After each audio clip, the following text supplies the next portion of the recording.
Excellencies, ladies and gentlemen, it is an honor to address this assembly to mark the 80th anniversary of the United Nations on behalf of Slovakia. Indeed, it was Slovak Jan Papanek who was one of the 14 co-authors of the UN Charter. It proves that also a small nation can be part of big things and to contribute to international peace order. This milestone invites us to reflect on the reality of the world that deeply concerns all of us, including my country. 80 years ago, humanity emerged from the darkest conflict in history. It claimed millions of lives, left entire regions in ruins. My country witnessed the Holocaust, but also the courage to stand up to evil. A few days ago, I visited the Hiroshima Memorial, and it was a deeply moving experience and a painful reminder of the destruction in a single brief moment. All this teaches us important lessons of the past. Hiroshima and Nagasaki must be the last places where nuclear bombs were used. It obliges us to denounce any threats of nuclear destruction. It obliges us to work each day on keeping the world safe and peace. Peace has become the UN's defining mission, alongside the protection of human rights, sustainable development, and international law. To quote Slovak diplomat Jan Papanek, "The success of the UN was my life's goal because peace means progress for my nation and security for my homeland." This is the ambition that we, humanity, agreed to accomplish. The authors of the UN Charter saw the danger of unchecked hatred and extreme ideologies. They understood that the world needed a framework to ensure it wouldn't slip into chaos again. The rules protected sovereignty, independence, and territorial integrity, as well as the resolution of conflicts by peaceful means, and the prohibition of the use of force. Those were the foundations of a stable and just world. 80 years ago, 51 founding states signed the Charter, including my own. Roughly 80% of the world's population and others followed. I take now the liberty to ask esteemed leaders, how many would have the courage to sign the same Charter today? How many would truly live up to its rules and obligations? Would we be even able to write the Charter in current post-truth societies? And what's worse, the Charter is openly questioned. The rule of the powerful and the use of the military force are returning as tools of policy. International law is being dismantled, piece by piece, norm by norm. We see the mass proliferation of violations and their violators. But let us ask, where is this leading us? What will be the result? What will hold up the more unpredictable world? As a small country in Slovakia, we believe that small countries must be smart, and not only in times of confrontation. UN Charter and the rules must prevail always the guardrails against the false notion of the right of might and the illusion of spheres of influence where external powers dictate the lives of other nations. I sincerely believe that both in the global north or south, it is in the majority interest to uphold the world with the sovereign equality of nations, equal sovereignty for all. A world where the UN Charter, the rules and obligations remain the highest moral grounds and standards against which the action of states are judged. Esteemed leaders, peace is the defining mission of the UN to which we committed 80 years ago.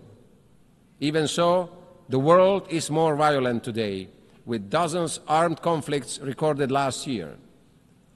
Today, the world is becoming a more dangerous place than it was before. Innocent people, elderly, children and women suffer because of war.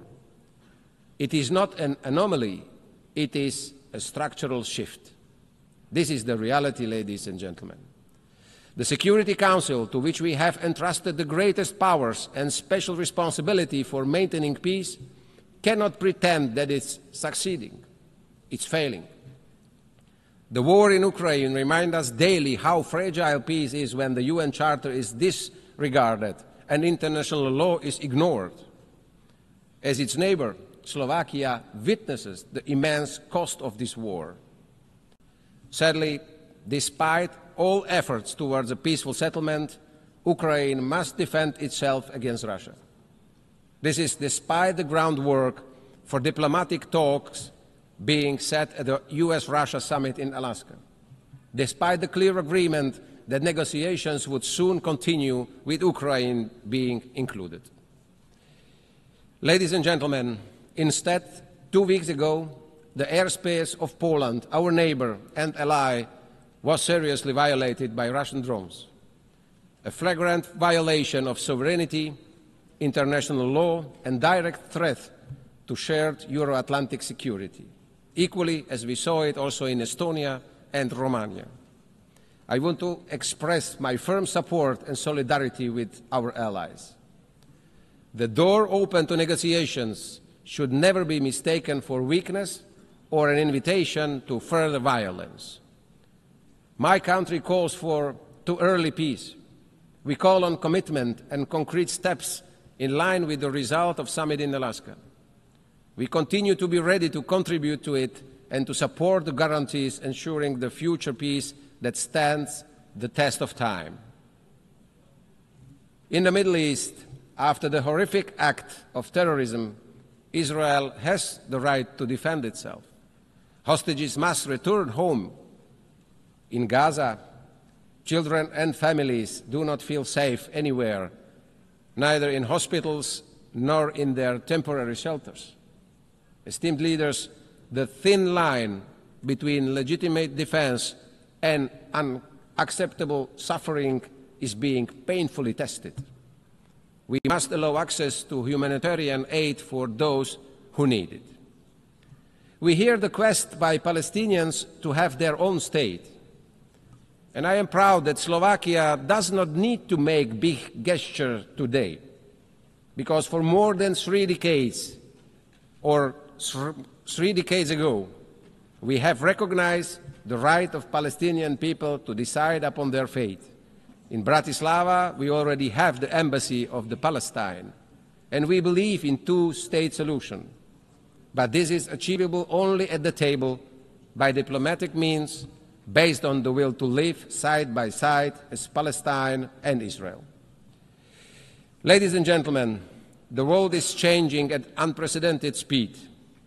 The triple planetary crisis and quick progress in artificial intelligence are moving far faster than we are able to react.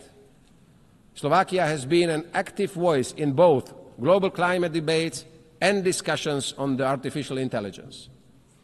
I don't want to sound doom and gloom. In fact, we must get ready for the new era, the unstoppable revolution. We need a responsible approach from all international institutions, the private sector, and also the governments. My country wants to contribute and to steer the debates and find solutions by hosting all the actors at the Summit on Education and AI in Bratislava, in our capital, in November this year. Finally, at the UN's 80, I want to return to the matter of how to make it fit for the next decades. To be diplomatic yet frank, in recent years, it has not always been in the best condition to meet its tasks. Its credibility has been reducing. Yet it would be unfair and incorrect to say it is irrelevant or incapable. Over the past 8 decades, the UN has provided us a space to speak on equal footing and to be listened to. Enemies can meet here eye to eye, It has succeeded in a wide range of areas.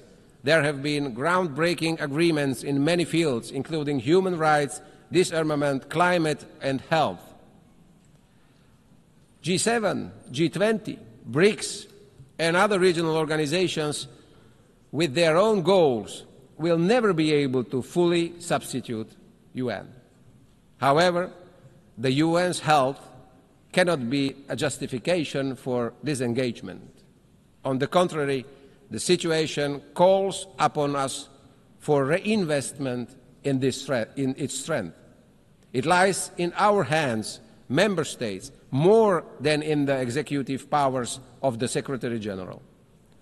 UN reforms is desirable and, in light of the current financial situation, also indispensable. Reform of the Security Council is long overdue, with representation of nations that better reflects the reality of the changed world. Slovakia welcomes the UN 80 initiative. It will be a difficult task, but we have a common goal.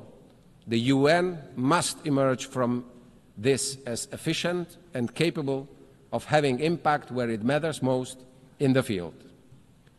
Ladies and gentlemen, we have been called upon by our citizens to fulfill our duties in very difficult times. We can no longer sweep issues under the rug or pass the buck. We must respond.